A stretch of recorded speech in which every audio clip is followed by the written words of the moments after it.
Welcome back to Wealth of Words, where we explore powerful ideas from these books that can really transform your life. I'm Richard, and I'm excited to be diving into today's pick. And I'm Isabella. We are going to be cracking open The Compound Effect by Darren Hardy. It's a book that really kind of lays out how those small everyday choices we make can snowball into something much bigger. Yeah, when I first picked up The Compound Effect, it felt refreshingly straightforward. So many self-help books out there, they just promise the moon. But this one really focuses on simple, consistent actions. No magic bullets, just the power of that steady effort. It's such a welcome contrast, right? Hardy kind of throws out that quick fix mentality and shows how building a solid foundation brick by brick is what leads to that lasting success. It's about those tiny, seemingly insignificant choices that we make every day, like choosing to walk for 15 minutes instead of driving, or maybe opting for a salad instead of those fries. They may seem small, but those effects really do accumulate. Okay, I'm intrigued, but let's break down this compound effect idea. Hmm. I know Hardy uses this really powerful analogy to illustrate it.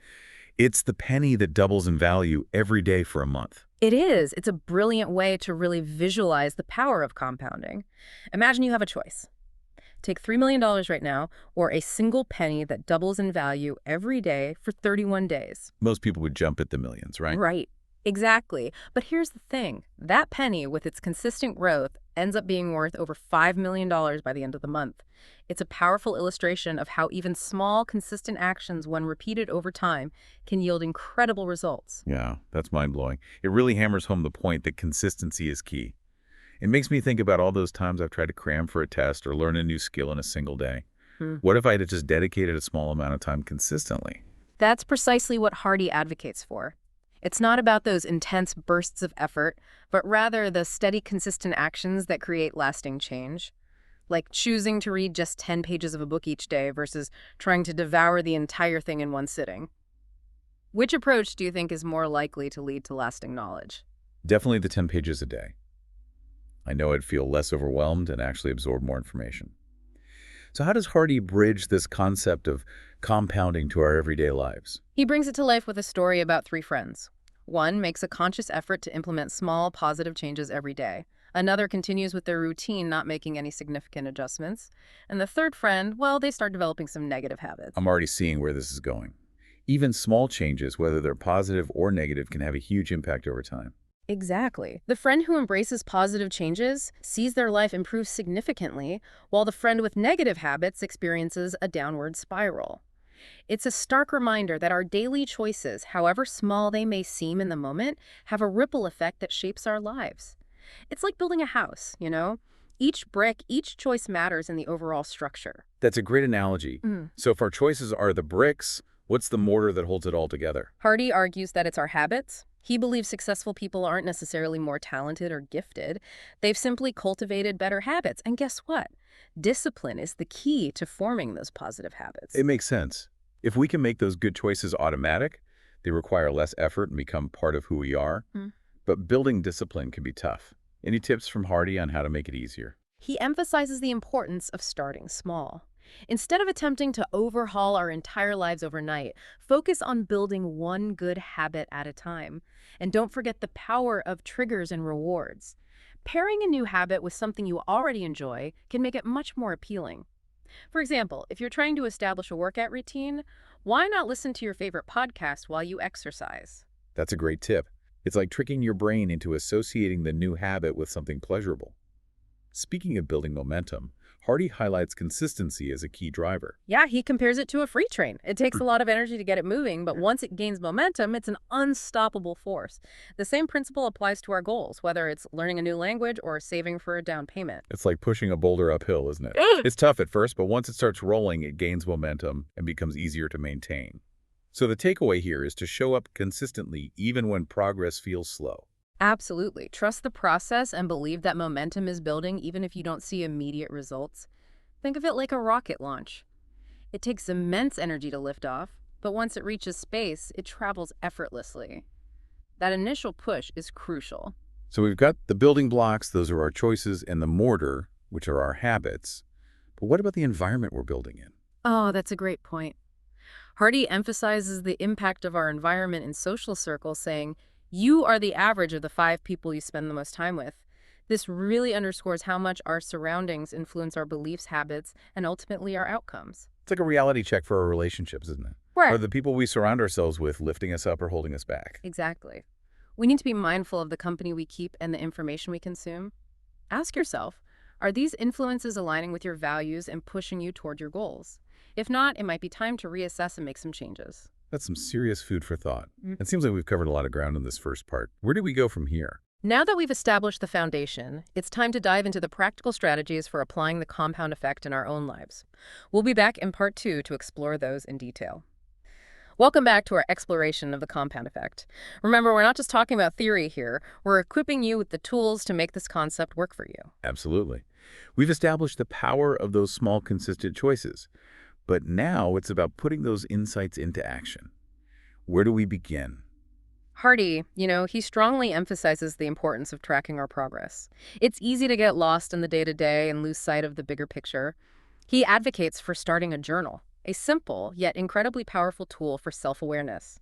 By tracking our actions, even the seemingly insignificant ones, we can see the compound effect in motion. I can see how a journal could be helpful. It's like having a tangible record of those small wins and those little slips that might otherwise go unnoticed. What kind of things should we be tracking? It all depends on your goals. Like, let's say you're aiming to improve your health. Your journal could track things like your daily food choices, your exercise routine, how many hours of sleep you get, even your energy levels throughout the day. It becomes a visual representation of those small, consistent choices, allowing you to see those positive actions add up over time. I think a lot of people, myself included, we get discouraged if we don't see immediate results. But what you're saying is that tracking those small wins can actually keep us motivated and on the path to success. Exactly. Celebrating those small victories is crucial. It reinforces positive behaviors and builds confidence in the process. It's like placing milestones along a long journey, reminding us that we're making progress step by step toward our destination. That's a great way to look at it. It's not just about the end goal. It's about acknowledging the journey and all those mini victories along the way. But let's face it, we all have those moments where we slip up. What about those negative habits that creep in? Well, remember, the compound effect works both ways. Just as positive choices multiply over time, so do the negative ones. It's like a leaky faucet, isn't it? A single drip might seem insignificant, but over time, it can waste a substantial amount of water. Those small indulgences or bad habits, if left unchecked, can have a significant impact on our lives in the long run. Okay, that's a little sobering. So how do we plug those leaks and keep ourselves on track? It all comes back to mindfulness and self-awareness. Hardy suggests asking yourself a simple but powerful question before engaging in any activity. Will this choice move me closer to or further away from my goals? It's about aligning our actions with our values and aspirations. It's about making intentional choices rather than just going through the motions. So if we do find ourselves slipping into those negative patterns, how do we course correct? Hardy talks about the importance of identifying our triggers, those situations or emotions that lead us to engage in those unhealthy habits. Once we've identified them, it's about finding healthier ways to cope. For example, if you tend to stress eat, maybe it's about finding alternative ways to manage stress, like going for a walk in nature or practicing mindfulness meditation. It's about replacing those negative drips with positive ones, creating a ripple effect of positive change in our lives. It's like replacing those leaky pipes with new efficient ones, ensuring a steady flow of positive energy and progress. So we've got our choices, our habits, our environment, and this crucial element of self-awareness. What's next on Hardy's roadmap to success? He reminds us that all of these elements are interconnected. Our small choices become our habits. Our habits shape our environment, and our environment influences our future choices. It's a cycle that can either propel us forward or hold us back. It's like a tapestry, isn't it? All those individual threads, those choices and actions weaving together to create the overall picture of our lives. And Hardy's message is that we are the weavers. We have the power to choose the colors, the patterns, and the overall design of that tapestry. It's a powerful reminder that we're not merely victims of circumstance. We are active participants in creating the lives we desire. So it's not just about passively letting those small choices compound. Yeah. It's about actively shaping the direction of our lives through those consistent actions. Exactly. And speaking of actively shaping our lives, we can't forget about the importance of setting goals. They act as our compass guiding us toward the destinations we envision. Ah, yes, goals. That's often the first step in any self-improvement plan, isn't it? But what's Hardy's take on setting effective goals? He's a big advocate for what are known as SMART goals. These are goals that are specific, measurable, achievable, relevant, and time-bound. It's not enough to simply say, I want to be successful. We need to define what success means to us and break it down into concrete, actionable steps. So instead of a vague desire for success, it might be, I want to write and publish a novel by the end of next year. Exactly. That's a goal that meets all the SMART criteria. And by breaking it down further, say, committing to writing a certain number of words each day, we create those smaller milestones, those little victories that keep us motivated and moving forward. It all ties back into the compound effect. Those small, consistent efforts fueled by clearly defined goals, ultimately leading to extraordinary outcomes. It's like having a detailed map, not just a general sense of direction. hmm We know where we're going, and we have a clear plan for getting there one step at a time.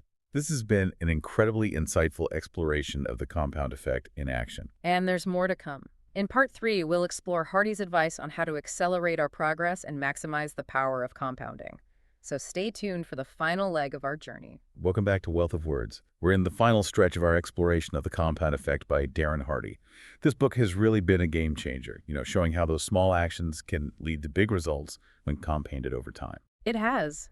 It's been quite a journey, right? We've talked about the magic of compounding, the significance of our daily choices and habits, the importance of setting smart goals, tracking our progress, and celebrating those small wins. But Hardy doesn't stop there. He pushes us further, encouraging us to accelerate our progress and maximize the impact of compounding. So how do we shift gears and really amp up the power of the compound effect? Hardy challenges us to step outside our comfort zones. He argues that embracing discomfort is actually a catalyst for growth. Yeah, it's like that saying, growth happens outside of your comfort zone. I've definitely found that to be true in my own life. Absolutely. Hardy wants us to constantly challenge ourselves to break free from those familiar routines and embrace new experiences. So it's not about complacency, it's about pushing our boundaries and discovering what we're truly capable of. Right. He uses this analogy of athletes who continuously push their limits during training to reach peak performance. They understand that staying within their comfort zone won't lead to breakthroughs. They have to push harder, train smarter, and embrace the discomfort that comes with growth. That makes sense. So how can we apply this principle of pushing boundaries in our everyday lives? It's easy to say, step outside your comfort zone, but what does that actually look like? It could be something as simple as taking on a new project at work that stretches your skills, learning a new language, or even having that difficult conversation you've been putting off. It's about identifying those areas where you feel a bit hesitant or intimidated and leaning into that discomfort. So it's about recognizing that feeling of resistance as a signpost for growth, rather than something to shy away from. Exactly. And Hardy reminds us that feeling uncomfortable is okay. It's a natural part of the growth process. It's like stretching a muscle. It might feel a bit tight and uncomfortable at first, but it's essential for flexibility and strength in the long run. That's a great analogy. Yeah. And just as athletes have coaches to guide them, Hardy emphasizes the importance of seeking feedback and mentorship on our own journeys. Having that outside perspective can be invaluable. Oh, absolutely. Having people in our lives who can offer an objective viewpoint, challenge our assumptions, and help us see our blind spots is essential for growth. Hardy encourages us to surround ourselves with people who inspire us, who are a few steps ahead of us on the path we want to travel. It's like having a trail guide who's already navigated the terrain and can offer insights and guidance along the way. Exactly. It's about learning from their experiences, gaining wisdom from their successes and failures, and accelerating our own progress. And remember, it's not just about receiving feedback, it's also about giving back, mentoring others, and sharing our knowledge. It's about creating a cycle of growth and support, lifting each other up as we all strive to reach our full potential. And that's the beauty of the compound effect, isn't it? It's not a selfish pursuit. As we grow and improve, we inspire those around us to do the same. It's like a ripple effect, spreading outward and creating positive change in the world. And finally, Hardy reminds us that the journey itself is just as important as the destination. It's about embracing the challenges, savoring the process, and celebrating those small wins along the way. It's about finding joy in the pursuit of our goals, knowing that every step we take, whether big or small, is a step toward becoming the best versions of ourselves. And that's a powerful message to conclude with. The compound effect isn't just about achieving external success. It's a blueprint for crafting a fulfilling and meaningful life, one small, consistent action at a time. It's been a privilege to explore this book with you today. As we wrap up our exploration of the compound effect, what's one small action you can take today that, when compounded over time, will lead to a transformation in your life? Remember, it doesn't have to be a grand gesture. It's those consistent daily choices that add up to create something truly remarkable. Thanks for joining us on Wealth of Words. We hope you found this exploration as insightful and empowering as we did. If you enjoyed our discussion of the compound effect, be sure to subscribe to Wealth of Words for more explorations of books that can shape our thinking and empower us to live our best lives. And please share your thoughts on this episode with us on social media. We love hearing from our listeners. Until next time, keep learning, keep growing, and keep compounding those positive actions.